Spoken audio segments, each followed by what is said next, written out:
There are a few things you associate with different kind of footballers. Pace with Thierry Henry and Bale, power with Haaland and Van Dijk, and train wrecks with Mamadou Sakho. But when it comes to the one and only Italian maestro, the definitive regista, and the man who with no pace, stamina, or strength managed to dominate Italian and world football, only one word comes to mind: class. Because that is what Andrea Pirlo's career was all about, pure class. Pirlo was born about 5 kilometers outside of Brescia in the lovely town of Flero. He had 2 loving parents and was pretty well off. I mean, every footballer can't have a rags to riches story, can they? From a young age, it was clear what kind of player Pirlo wanted to be. He wasn't interested in scoring goals or pulling off fancy tricks on the wings and running at defenders. In fact, the guy was a total introvert.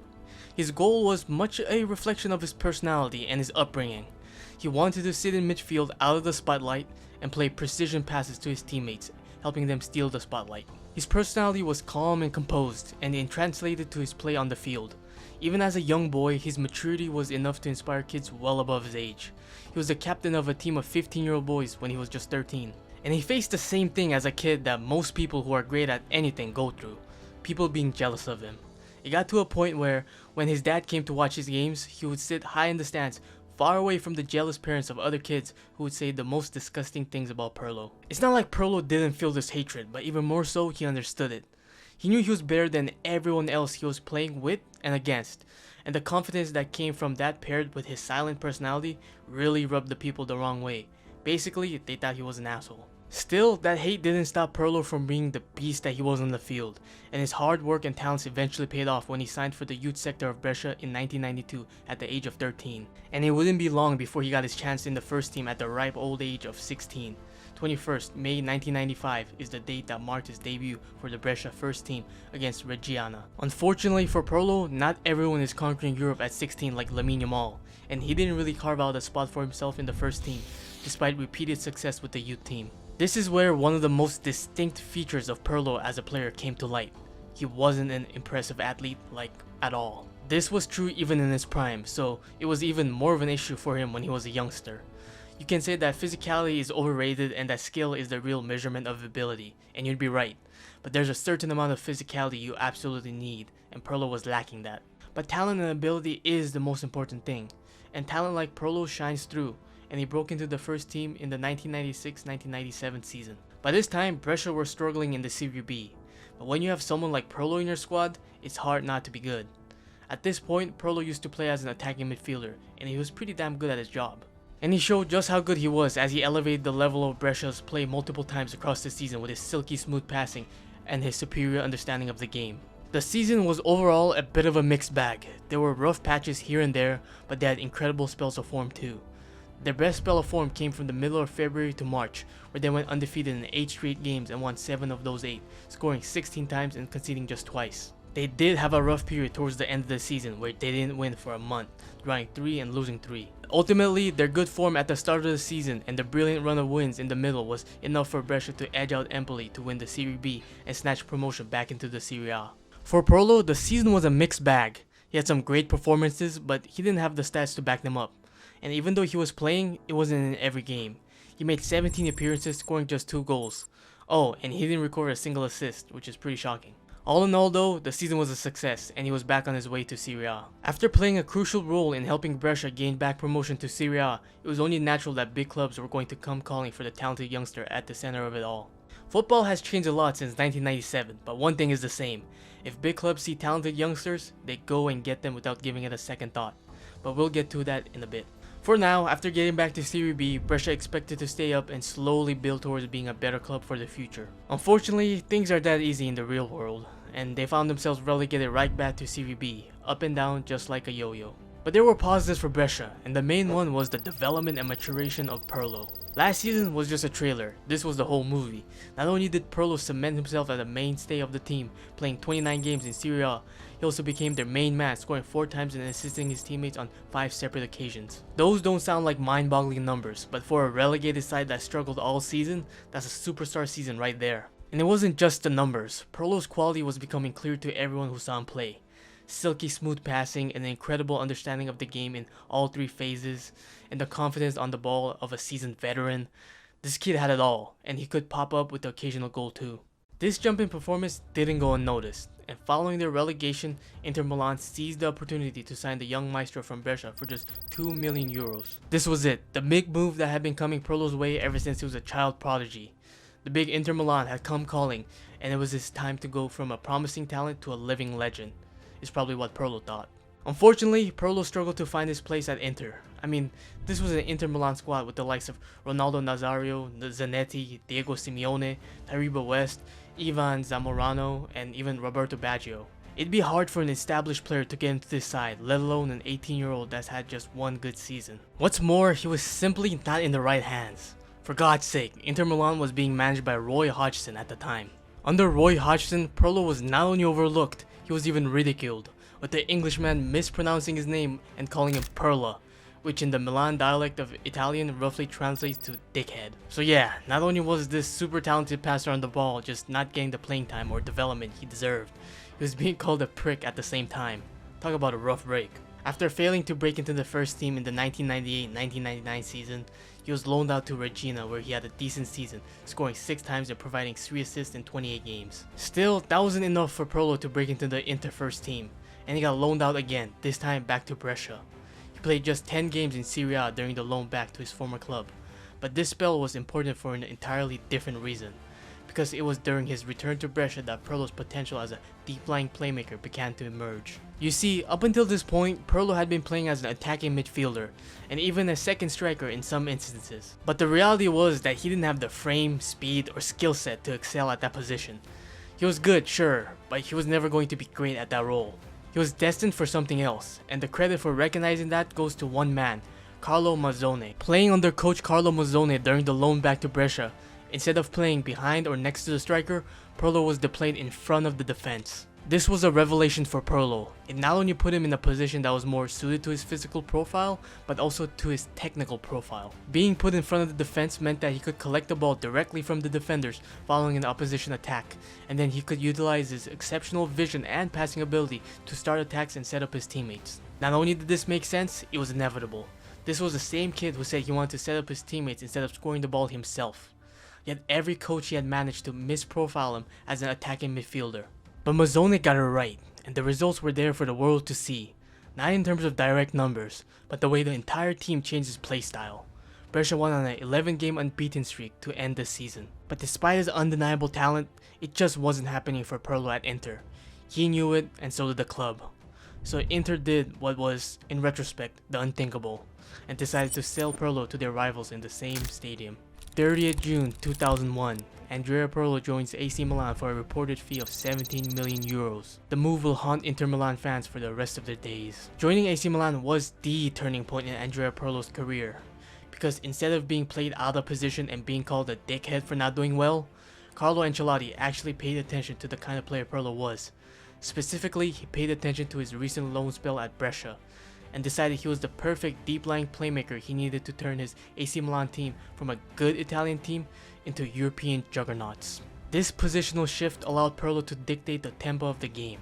Using his passing range, brilliant ball control, and sneaky ball-carrying ability, he was able to not only orchestrate play from deep, but also control the tempo of games, slowing down or speeding up the game based on what his team needed. It was clear that it was the latter half of his first phase and the second phase of the field where Pirlo thrived and was able to show his technical brilliance.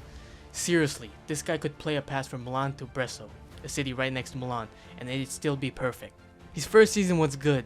He got accustomed to the Don Carlo system and got comfortable playing in the regista role. 2 goals and 3 assists in 18 appearances wasn't moving any mountains, but it was enough to get called up to the Italian squad for his international debut. What no one knew at the time was that Pirlo was just getting started. This was the calm before the Italian storm. By his second season, Pirlo was averaging an insane 90 passes per game. This man was controlling games all by himself, and the whole team was adjusting itself around his playing style. This also shone through in his most impressive statistical season so far. The man with no pace or stamina managed to score 9 and assist 7 goals in 27 games in Serie A alone. We don't have exact stats from the era, but that's at least 0.6 goals plus assists per 90 from a defensive midfielder. Don Carlo had successfully found a diamond in the rough and unlocked his full potential, and he was the final piece AC Milan needed. Despite Pirlo's best goal-scoring season in 2002 to 2003, AC Milan weren't quite consistent enough to push for Scudetto, finishing in 3rd place 11 points behind champions Juventus.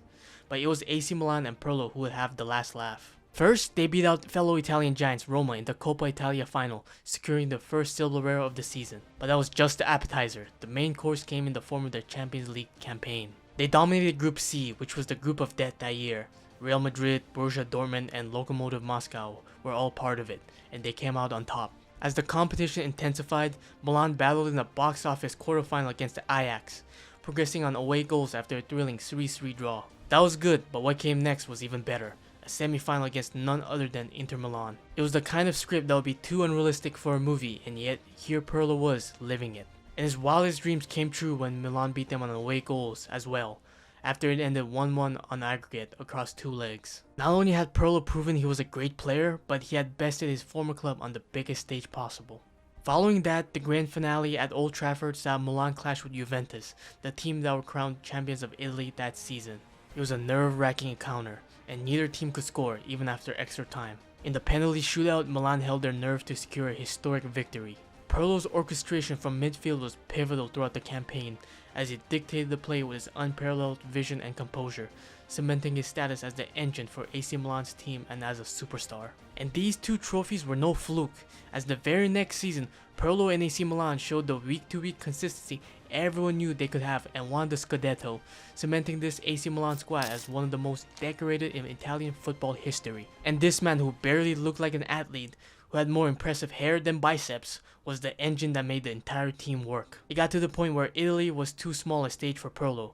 This maestro needed to show the world how good he was, and he'd get his chance to do that soon. Pirlo was a perfectionist. Everything he touched turned to gold, and his international career with Italy was just as brilliant as his club career. After his debut in 2002, he captained his nation to a bronze medal finish in the Olympics, and by the time the World Cup rolled around, he was a mainstay in the Italian juggernaut. He played a huge part of Italy's 2006 World Cup victory, scoring their opening goal and providing key assists throughout the tournament.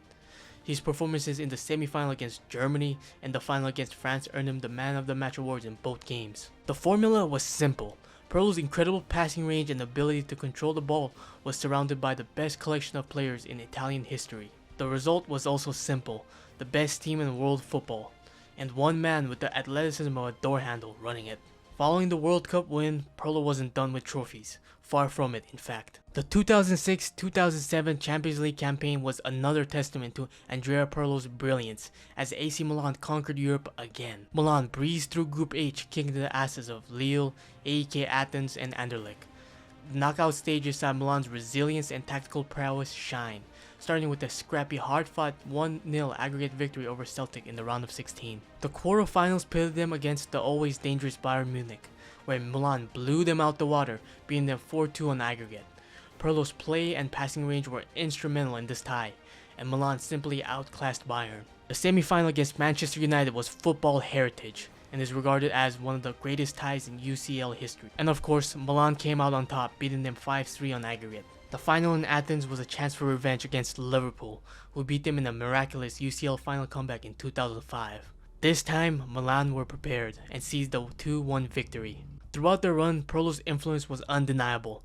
His exquisite passing and strategic mind were the heartbeat of Milan's play, guiding them to yet another European title. Kaká stole all the headlines, but Pirlo was the cog that made this machine tick. But even titles don't guarantee happiness. During his time at Milan, Pirlo won 2 Serie titles and reached the Champions League final 3 times, winning it twice. His performances earned him nominations for the Ballon d'Or, and he solidified his reputation as one of the best midfielders in the world. It looked certain that he was going to end his career at AC Milan as a club legend. However, there was still one more twist in the story, because in 2011, Pirlo was 32, and Milan's contract policy was simple. They offered only 1-year extensions to players over 30. Pirlo obviously felt that a serial winner, a one-of-one profile, and a club legend like him should at least be made an exception for, but Milan weren't budging. Having just won the league, they didn't feel like they could be strong-armed into a contract by a player whose best days were past him. Feeling disrespected, he decided to go somewhere that would value him, and that place happened to be Milan's bitter rivals in Turin, Juventus. Pirlo moved to AC Milan's rivals Juventus because he believed he was being undervalued at the club when he had much more to offer. And my god, the old maestro have something to offer. In his first season he scored just 3 goals in 37 appearances. But it was the assist numbers that went bonkers because he led all of Serie in assists with 15, helping Juventus win the league title. And guess who was in second place? That's right, AC Milan finished a miserable 4 points behind Pirlo's Juve, proving that the old man could not only contribute, but his presence could be the deciding factor in the title race. And Pirlo carried that fine form into his international duty. In Euro 2012, Pirlo's performances were nothing short of legendary. He provided a crucial assist in Italy's opening match against Spain and scored a picture-perfect free kick against Croatia. In the quarterfinal against England, Pirlo's iconic Panenka penalty in the shootout was the perfect combo of skill and composure. The aura of the moment is unmatched. Italy reached the final where they lost to the best international team of all time. But Pirlo's performances earned him 3 Man of the Match awards across the tournament, a nomination for Player of the Tournament, and a spot in the Team of the Tournament. Even among the best in Europe and across the world, Pirlo stood out, not because of how fast he could run or how high he could jump, but based on how damn good he was at football. And he didn't stop there. Back at Juve, Pirlo couldn't stop winning. Pirlo's impact at Juventus was massive. His performances were the cornerstone of Juve's domestic dominance, winning 3 more titles on the trot, making it 4 consecutive Serie A titles, and reaching the Champions League final in 2015. What's more, it wasn't like he was doing the same thing at Juve that he did at Milan. A different team means a different role. Instead of collecting the ball from the defense and engaging in the build-up of the second phase of midfield as he used to in Milan, Juve asked him to do something different. Progress the ball into the final third, aka the third phase of midfield, all by himself. It's probably the hardest thing to do as a midfielder. But with the sniper-like passing precision he had, and with the likes of Arturo Vidal and Claudio Marchisio to make up for his lack of athleticism, Pirlo, at the age of 32, was given a free role to paint his masterpiece on the pitch, and he turned in a performance that would put Picasso to shame. Pirlo's career is the best example of the power of intelligence and technical skill in football. Despite lacking the physical attributes of other top midfielders, such as pace and strength, Pirlo's vision, tactical intelligence, and perfect passing allowed him to excel at the highest level. His ability to read the game, position himself effectively, and deliver precise passes made him a unicorn, and every team that catered to his strengths succeeded. Pirlo's deep-lying playmaker role as the regista redefined the position and inspired a generation of midfielders like Xabi Alonso and Sergio Busquets. His influence extended beyond the pitch, with his calm demeanor, professionalism, and humility making him a respected figure in the football world. When the discussion of classy footballer comes up, Pirlo is always one of the first names mentioned, a man who played the game at his own pace and made everyone follow suit. Such a legacy, however, doesn't come without sacrifices. Pirlo had a terrible stint at Inter Milan, the club he supported as a kid. While he doesn't necessarily hate them, Inter fans resent him because of all the success he had after moving on from them. Still, that's the kind of hate you can understand. Football can't live without stories like that. What's actually sad is his departure from AC Milan. When he was at Milan, there were a bunch of transfer rumors linking him to the likes of Chelsea, Madrid, and Barcelona. But it seemed like Milan never let any of them go through. This pissed Pirlo off, but he never let it show on the pitch. Then, when he left the club in 2011, all the poor man did by going to Juventus was bet on himself, and he was proven right. He still had plenty left in the tank. Unfortunately, the 4 Scudettos he won there came at a cost: his relationship with AC Milan. As he said himself, he no longer has relationship with the club or the city, and even his family is settled in Turin. Still, as a man who managed to win 2 Champions Leagues, countless Serie A titles, and a World Cup, I'm sure it doesn't bother him too much. And that's the story of how a man with no pace or stamina changed football forever.